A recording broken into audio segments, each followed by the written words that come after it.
नमस्कार। आज हम भारत के संविधान के बनने की उस शानदार कहानी में उतरेंगे जिसने हमारे देश की नींव रखी। सोचिए जरा, कितना बड़ा सवाल है ये, है ना? दुनिया के सबसे बड़े लोकतंत्र जैसे विशाल और विविध देश के लिए एक रूल बुक कैसे लिखी जाए, आज हम ठीक इसी बात की पड़ताल करेंगे। भारत का संविधान बनाने का वो मुश्किल और शानदार सफर। ये कहानी आज़ादी से बहुत पहले शुरू हुई थी। ये एक सीधे लेकिन बहुत मजबूत विचार से शुरू हुई कि हम भारतीय अपना भविष्य खुद तय करेंगे। यहाँ हम देख सकते हैं कि ये विचार कैसे धीरे धीरे मजबूत हुआ। देखिए, इसकी शुरुआत 1895 में हुई, जब बाल गंगाधर तिलक ने एक अनौपचारिक तौर पर इसकी मांग की। लेकिन 1934 आते आते एमएन रॉय ने पहली बार एक संविधान सभा की औपचारिक मांग रखी। तो एक अनौपचारिक इच्छा से एक मजबूत राजनीतिक मांग तक का यह सफर बताता है कि स्वशासन का विचार कितनी तेजी से जोर पकड़ रहा था। तो मांग तो रख दी गई थी, लेकिन दशकों के संघर्ष के बाद ये विचार आखिरकार हकीकत बना। चलिए देखते हैं कि संविधान सभा असल में बनी कैसे। और फिर आया साल 1946 ब्रिटिश कैबिनेट मिशन प्लान के साथ। यही वो पल था जब आज़ाद भारत का सपना कागज पर एक ठोस प्लान की शक्ल लेने लगा। ये एक ऐतिहासिक मोड़ था जहां एक आज़ाद देश का पूरा ब्लूप्रिंट तैयार होना था। और ये कोई छोटा मोटा काम नहीं था। इस बहुत बड़े काम के लिए कुल 389 सदस्यों को चुना गया, और इसमें सिर्फ ब्रिटिश भारत के प्रांतों से ही नहीं, बल्कि रियासतों से भी प्रतिनिधि शामिल थे। ये सच में पूरे देश को एक साथ लाने की कोशिश थी। लेकिन यहां एक पेच है। कुल 389 सदस्यों में से असल में सिर्फ 296 ही ब्रिटिश भारतीय प्रांतों से चुने गए थे। बाकी के सदस्य रियासतों से मनोनीत यानी नॉमिनेटेड थे।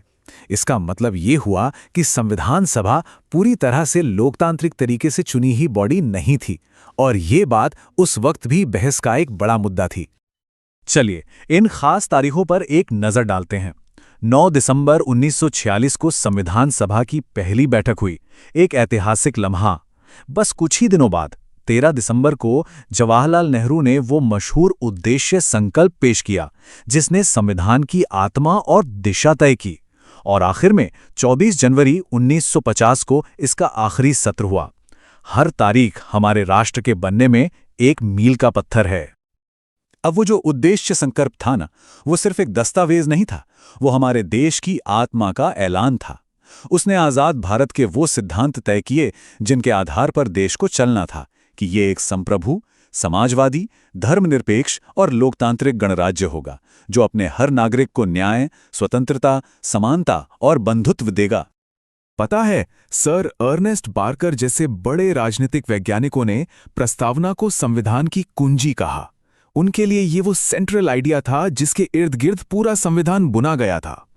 ड्राफ्टिंग कमेटी के सदस्य के.एम. मुंशी तो इससे भी एक कदम आगे गए। उन्होंने इसे संविधान की राजनीतिक कुंडली कहा। मतलब ये देश के भविष्य के रास्ते और उसकी किस्मत की भविष्यवाणी थी। क्या शानदार तरीका इसे देखने का। और जाने माने कानून के जानकार एन.ए. पालखीवाला के लिए ये बस संविधान का पहचान पत्र था, यानी एक ऐसा दस्तावेज जो एक ही नज़र में संविधान का पूरा सार और उसकी पहचान बता दे। तो प्रस्तावना को इतना ऊंचा दर्जा क्यों दिया जाता है? क्योंकि इसने उन बुनियादी सिद्धांतों की नींव रखी जो आज भी भारत की पहचान है। चलिए इनमें से कुछ खास सिद्धांतों पर नजर डालते हैं। पहला शब्द है संप्रभु। ये सिर्फ एक शब्द नहीं है, ये एक ऐलान था कि भारत अब ब्रिटिश हुकूमत के अधीन नहीं है। इसका मतलब था कि देश को अपने फैसले खुद लेने का पूरा और बिना शर्त अधिकार है, बिना किसी बाहरी दखल के। अगला है गणराज्य। ये सिद्धांत फ्रांस से लिया गया है और ये पक्का करता है कि देश का प्रमुख यानी राष्ट्रपति कोई राजा महाराजा नहीं होगा जिसकी गद्दी विरासत में मिले, बल्कि वो चुने हुए प्रतिनिधि होंगे।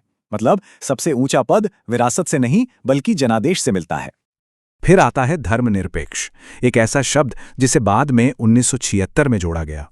इसने ये तय किया कि देश का कोई अपना मजहब नहीं होगा। हाँ, नागरिकों को अपने अपने धर्म को मानने की पूरी आज़ादी है, लेकिन सरकार खुद सभी धर्मों के प्रति न्यूट्रल रहेगी, किसी एक का पक्ष नहीं लेगी।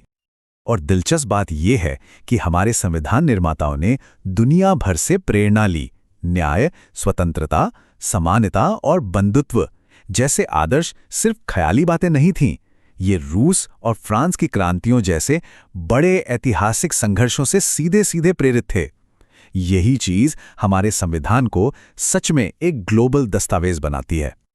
तो इन वैश्विक आदर्शों और बुनियादी सिद्धांतों के साथ एक विजन तो तैयार हो गया था। अब वक्त था दस्तावेज को अंतिम रूप देने और उसे देश को सौंपने का।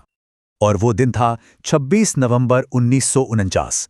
सालों की बहस, चर्चा और कड़ी मेहनत के बाद भारत के संविधान को संविधान सभा ने आखिरकार अपना लिया। यह हमारे देश की रूल बुक का आधिकारिक जन्मदिन था। लेकिन यहाँ एक बहुत ही दिलचस्प बात है। जहाँ एक तरफ ज्यादातर लोग प्रस्तावना को संविधान की आत्मा कहते हैं, वहीं इसके मुख्य निर्माता डॉक्टर बी.आर. अम्बेडकर का नजरिया कुछ अलग था। उन्होंने अनुच्छेद 32 को संविधान का दिल और आत्मा कहा। ये वो अनुच्छेद है जो नागरिकों को उनके मौलिक अधिकारों के हनन पर सीधे सुप्रीम कोर्ट जाने का हक देता है। उनके लिए अधिकारों का वादा उतना जरूरी नहीं था जितना उन्हें लागू करवाने की ताकत। और मौलिक अधिकारों वाला ये हिस्सा यानी भाग 3, इसे अक्सर भारत का मैग्ना कार्टा कहा जाता है। जैसे 1215 में इंग्लैंड के मशहूर चार्टर ने राजा की शक्ति को सीमित किया था, वैसे ही भारत के संविधान का भाग 3 हर नागरिक को सरकार के खिलाफ आज़ादी की गारंटी देता है। तो एक विचार से कानून बनने तक का संविधान का ये सफर हमें एक आखिरी सवाल पर लाकर छोड़ देता है। क्या 75 साल से ज्यादा पुराना ये दस्तावेज सिर्फ इतिहास की एक निशानी है, या आज भी हमारा मार्गदर्शन करने वाली एक जिंदा किताब?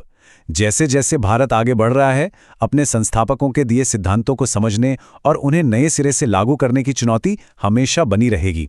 और यही बात साबित करती है कि ये सिर्फ अतीत का दस्तावेज नहीं है, बल्कि भविष्य के लिए एक लगातार चलने वाली बातचीत है।